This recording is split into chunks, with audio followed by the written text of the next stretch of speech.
ओम शांति। तो अभी हम थोड़ा सा शरीर के बारे में जानेंगे। वैसे तो यहाँ पे बहुत सारे इतने लोगों में कोई ना कोई डॉक्टर तो जरूर होगा। है कोई हाथ खड़ा करे? डॉक्टर या डॉक्टर से जुड़ी हुई फील्ड में कोई भी है? तो हम अपने शरीर को स्वस्थ कैसे रखें, ये आज के समय में सबसे बड़ा चैलेंज है। शरीर को स्वस्थ रखना सबसे बड़ी जिम्मेवारी है। यदि हमारा शरीर अगर स्वस्थ है तो हम कुछ भी कर सकते हैं। अरे यदि हमारा शरीर ही स्वस्थ नहीं है और हमने बहुत सारे संकल्प ले रखे हैं, ये करेंगे ये करेंगे, ऐसा करना है ऐसा करना है, तो फिर वो सब चीजें जो है वो पानी में मिल जाती है। माना हम कुछ भी नहीं कर सकते जब तक हमारा शरीर साथ नहीं देता है। तो शरीर को ठीक रखने के लिए सबसे बड़ी जो चीज है वो है संयम। यानी शुरुआत वहीं से होती है, आत्मा के पार्ट से। आत्म संयम या कहें बैलेंस। हम सबसे पहली चीज है कि हम इस शरीर को क्या क्या अंदर डालते हैं, क्या क्या खिलाते हैं, क्या क्या हम वो इस शरीर को हम देते हैं, वो ज्यादा इंपॉर्टेंट होता है। तो यदि मैंने मान लो कुछ भी खा लिया, कुछ भी कभी भी खा लिया, है ना, जो आया सो खा लिया, आसक्ति के बस यदि हम कुछ भी खाते पीते रहे, तो ये हमारा साथ ज्यादा दिन दे नहीं सकता। और देगा भी तो फिर हमें पूरा समर्पण भाव के साथ साथ नहीं देगा। हम फिर ऐसे ही बीमार होते होते इसको चल, मतलब हम जैसे धक्का प्लेट गाड़ी होती है ना, धक्काओ फिर आगे बढ़ाओ, ऐसे होगा। तो इसके लिए सबसे पहले हमें बहुत जरूरी है कि हम इतना कम से कम जाने शरीर के बारे में कि हमारे लिए क्या सूटेबल है, क्या सूटेबल नहीं है। आयुर्वेद में कहते हैं पथ्य और अपथ्य।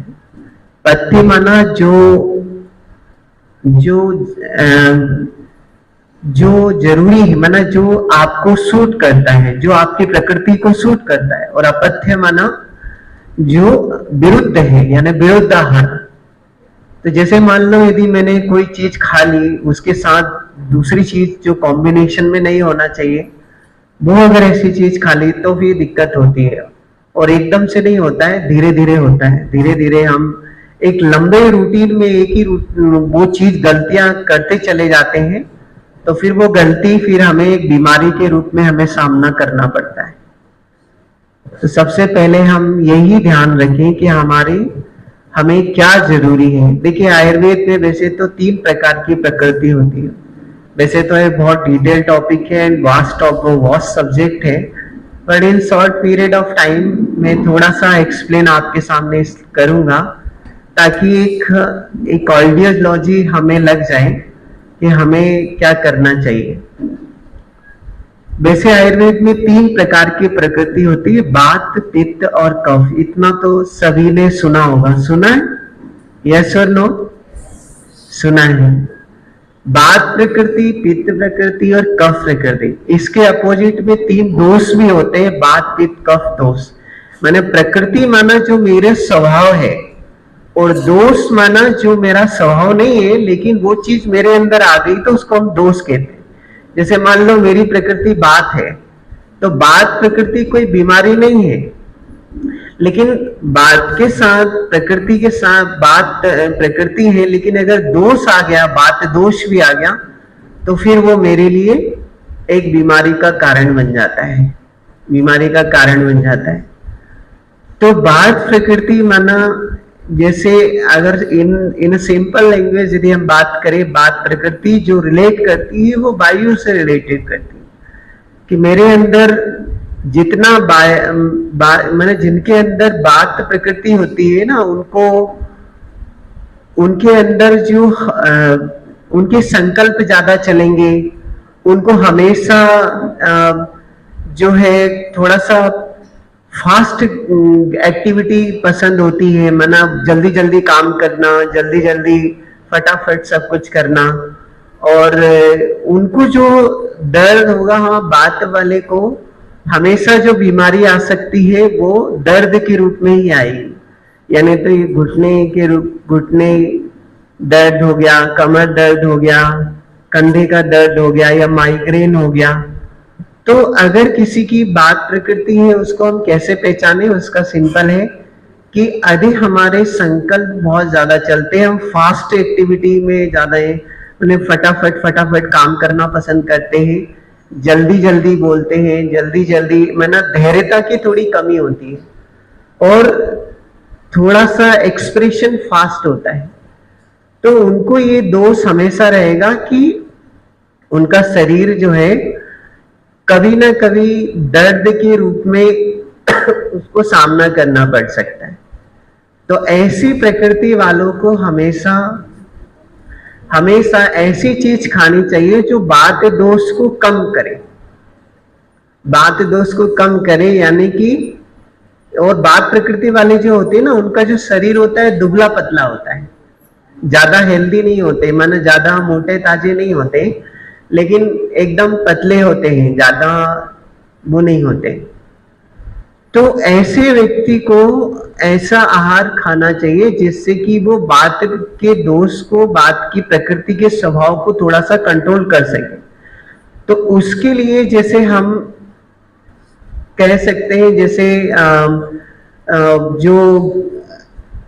जैसे बात को कम करने वाली जो चीजें हैं, जैसे घी का उपयोग हम करें, घी का उपयोग करें, घी को हम जितना उपयोग करेंगे उनके लिए वो सुटेबल होगा। तेल का उपयोग करें, कई बार कहते हैं कि तेल डॉक्टर मना करते हैं, घी मना करते हैं, लेकिन ऐसा सभी के लिए नहीं होता है, सभी के लिए एक्सेप्टेबल है ऐसा हम नहीं कह सकते, ऐसा हम नहीं कह सकते। ये हर एक व्यक्ति की पर्सनालिटी पे डिपेंड करता है कि उसकी पर्सनालिटी को ये सूट करता है या नहीं करता। हाँ, बस इतना जरूर ध्यान रखिए कि वो चीज शुद्ध होनी चाहिए।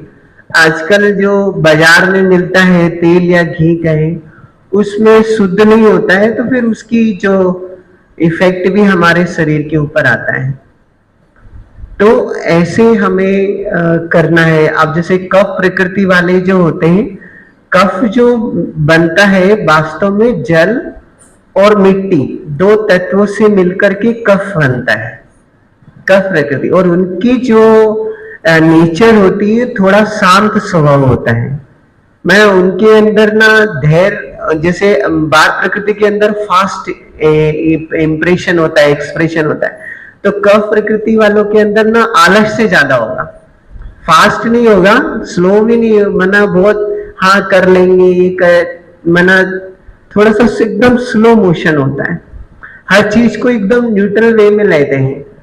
तो और उनका जो शरीर होता है थोड़ा सा हेल्दी होता है, हेल्दी होता है। तो ऐसे लोगों को तेल और घी बिल्कुल नहीं खाना चाहिए, ऐसे लोगों को तेल घी नहीं खाना चाहिए। उनको एटलीस्ट फ्रूट, माना जो कच्चा है, कच्चा जो है मटेरियल है वो ज्यादा खाना चाहिए, ताकि उस कफ को कम किया जा सके, कम किया जा सकते। तो जैसे हम ऐसे फ्रूट्स खाएं जैसे जिसमें जल तत्व की मात्रा कम हो, जो जल को कम बढ़ाए, जैसे सेब फल हो गया, सूखे फ्रूट, ड्राई फ्रूट्स हो गए, और भी ले सकते हैं, जैसे केला हो गया, जिसमें जल की मात्रा कम है। और कफ प्रकृति वालों को हमेशा ये रहेगा, कोई भी लिक्विड चीज ज्यादा पसंद नहीं होगी, उनका सूखा सूखा भोजन रहेगा, मतलब सब्जी भी उनको सूखी चाहिए।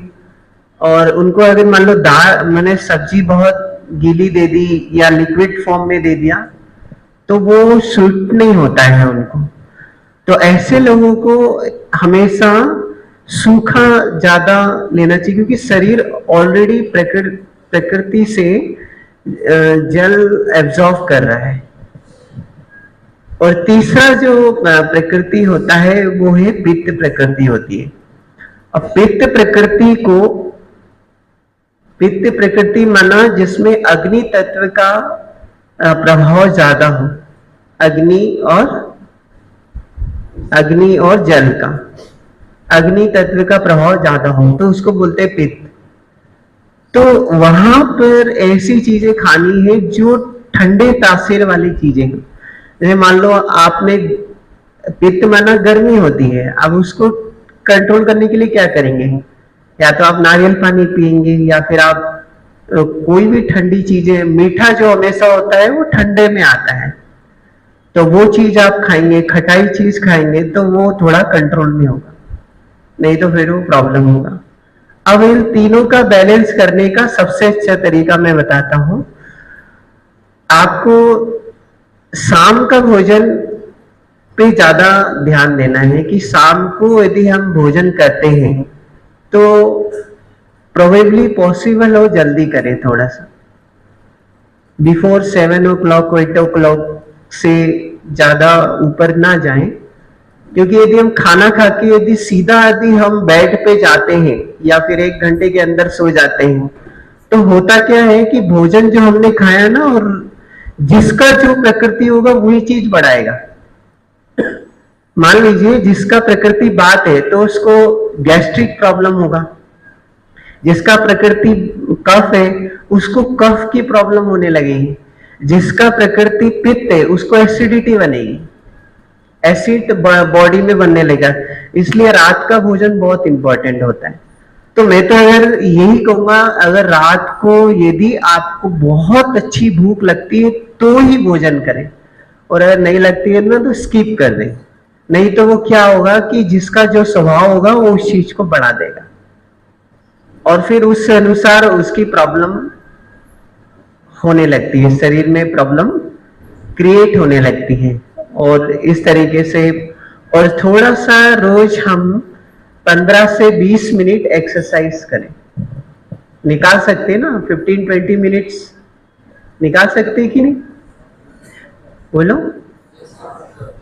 निकाल सकते हैं ना 15 से 20 मिनट। कई बार हमें ये रहता है कि हम पूरा तो कुछ कर नहीं पाते हैं, क्या करें, लेजीनेस आ जाता है, कुछ कभी होता है कभी नहीं होता है, और 15-20 मिनट में हम क्या क्या करेंगे। तो आप अपना ना 1 हफ्ते का शेड्यूल बनाइए। 1 वीक में मुझे इस दिन 5 एक्सरसाइज का 1 डे का वो बनाइए। मैंने एक दिन में आपको केवल 5 एक्सरसाइज करनी है, फिर अगले दिन जो 5 नहीं की फिर वो 5, फिर 2 दिन जो आपने किया है उसका चेंज करना है। ऐसे करके पूरा 1 हफ्ते में आपका पूरा जो शरीर का है एक्सरसाइज हो जाएगा 15 से 20 मिनट में।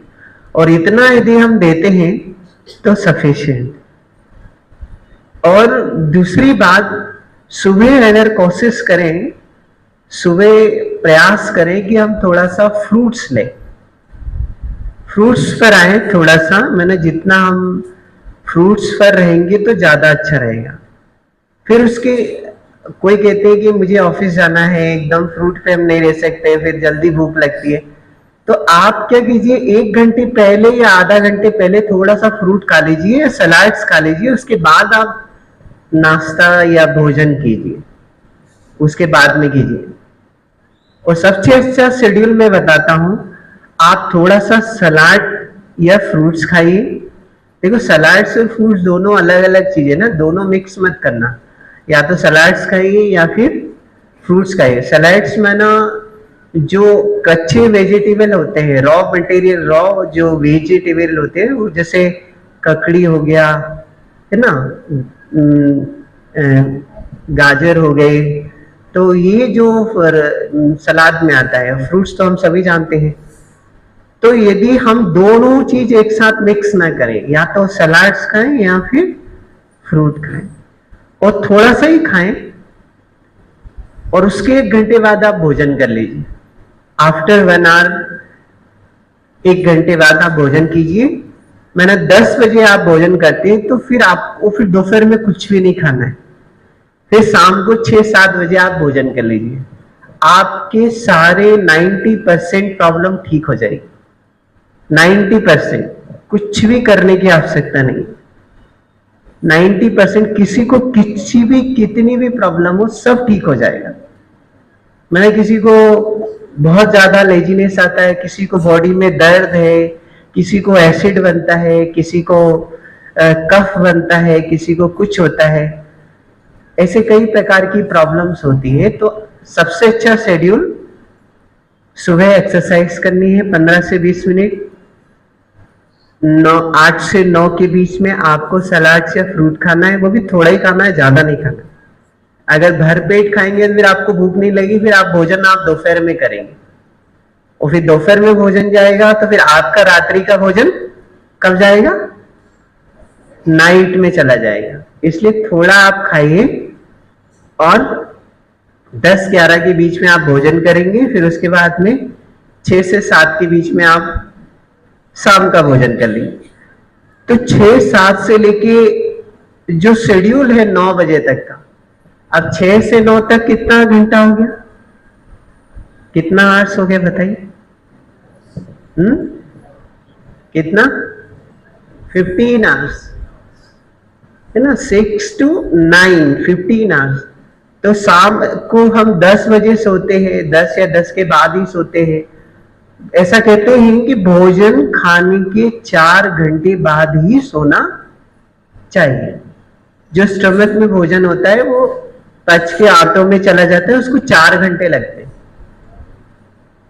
इसलिए कहते हैं कि 4 घंटे पहले, यदि 6 बजे भोजन करेंगे तो और 10 बजे यदि हम सोते हैं तो फिर हमारा खाली पेट हम सोंगे और फिर 15 आवर्स की फास्टिंग हो जाएगी आपकी। 15 घंटे की फास्टिंग हो जाएगी। तो जब फास्टिंग में क्या होता है कि जो भी कुछ चीजें हैं वो फास्टिंग के जरिए वो ठीक हो जाता है। और एक और चीज मैं बता देता हूं, हमारा शरीर 5 तत्वों से मिलके बना है। 5 तत्व में सबसे पहला आता है मिट्टी, जल, वायु, अग्नि और आकाश। इन 5 तत्व का बैलेंस होना जरूरी है। मैंने कि सब 5 तत्व का बैलेंस, मैंने कि आकाश तत्व का जो सेवन होता है वो होता है, आप जितना पेट को शरीर को खाली रखेंगे उतना ज्यादा आकाश तत्व का सेवन होगा। और जब आकाश तत्व का सेवन होगा तो हमारे शरीर में नसों में जो ब्लॉकेज आते हैं वो कभी नहीं आएंगे। मान लीजिए आप लेट नाइट भोजन करते हैं, सुबह भी जल्दी करते हैं, तो प्रोबेबली पॉसिबल है कि नसें ब्लॉकेज हो सकती है, या तो ब्रेन की या फिर हार्ट की या फिर कंधे की, कहीं भी हो, जहां की भी होगी वो अंग को डैमेज करता है, फिर उसका नुकसान हमें झेलना पड़ता है। तो आकाश तत्व के सेवन से क्या होता है, खाली होना चाहिए ताकि शरीर को एक रिजुवेनेट करने के लिए टाइम मिले, एक अपने आप को मतलब तैयार करने के लिए मौका मिले।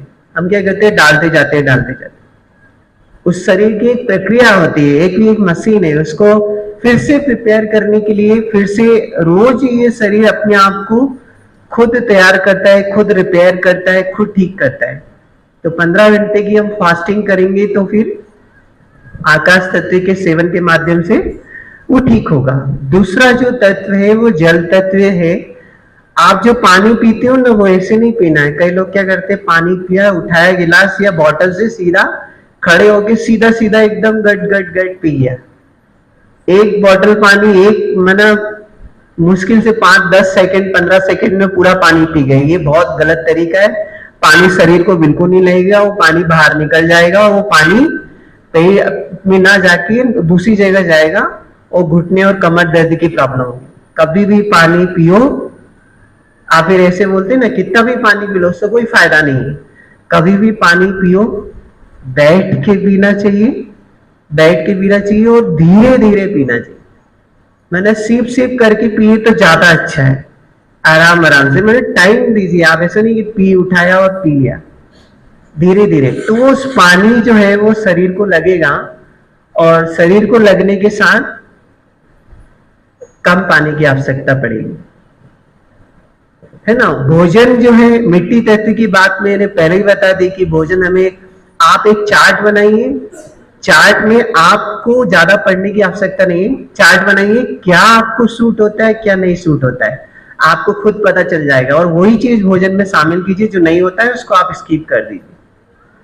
और भोजन को बहुत चबा चबा के खाना है, ऐसा नहीं फास्ट फटाफट फटाफट खा लिए, एकदम चबा चबा के खाना है, ठीक है।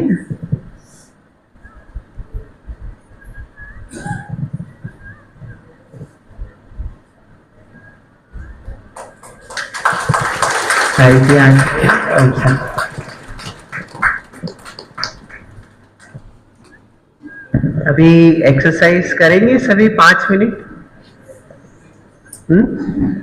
5 मिनट एक्सरसाइज कर लेते हैं, फिर भाई जी क्लास लेंगे।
वतन का रहने वाला, मीठे बच्चे कहने वाला।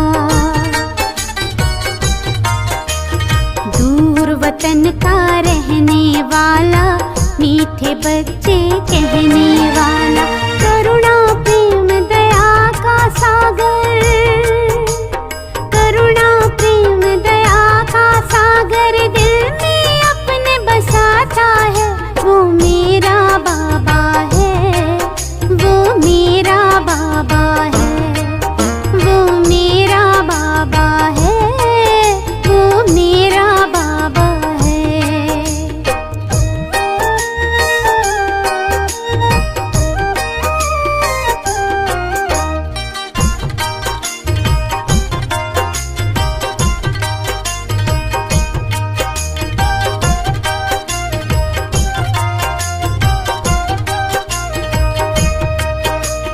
पलकों पर हम सबको पाले, जीवन नैया को है संभाले।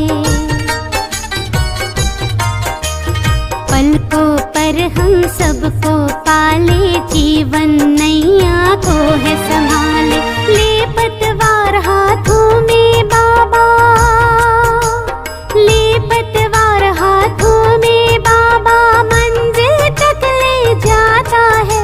वो मेरा बाबा है, वो मेरा बाबा है, वो मेरा बाबा है, वो मेरा बाबा है।